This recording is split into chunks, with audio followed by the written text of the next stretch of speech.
Dacă să înveți n-ai sete, o să speli closete. Și privind aceste aspecte, nimeni n-o să te respecte. Află că în acest pervers univers divers trebuie să te informezi corect și să înveți din mers. Dacă vrei să ajungi o mare sculă în stradă, bineînțeles, ține minte că mintea conduce pumnul, nu invers.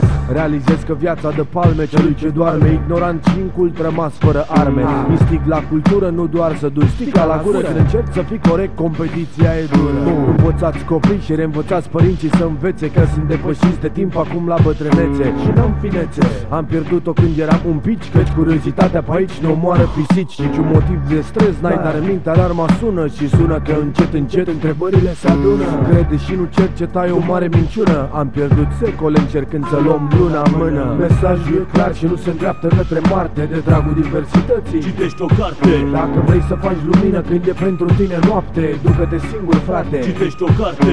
Mesajul e clar și nu se îndreaptă către Marte. De dragul diversității citești o carte. Dacă vrei să faci lumină când e pentru tine noapte, ducă-te singur, frate. Citești o carte. Că porți basket sau tocuri, tot vezi coborând din blocuri. Oameni triști în culți, plângi toți în căutare de joburi. Viața e o carte, deschideți mintea, învață. O carte citită te ajută să te descurci altfel în viață.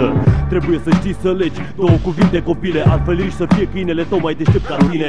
Educă-te singur, știi, nu-i greu deloc. Nu doar cărțile de joc în viață ți-aduc noroc, alegeți un loc în societate, nu-i un joc deloc, frate. Fii pregătit să ții piept încercărilor toate. De fapt e sigur, sunt sigur că te simți singur într-o lume în care toți inculții visează numai bani, de sigur.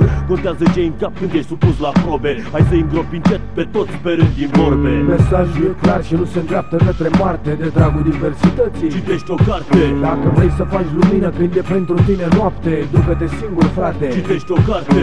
Mesajul e clar și nu se îndreaptă către Marte. De dragul diversității citești o carte. Dacă vrei să faci lumină când e pentru tine noapte, ducă-te singur, frate. Citești o carte.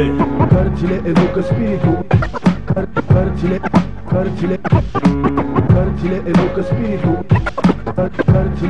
Cărțile educă spiritul. Cărțile educă spiritul. Cărțile educă spiritul.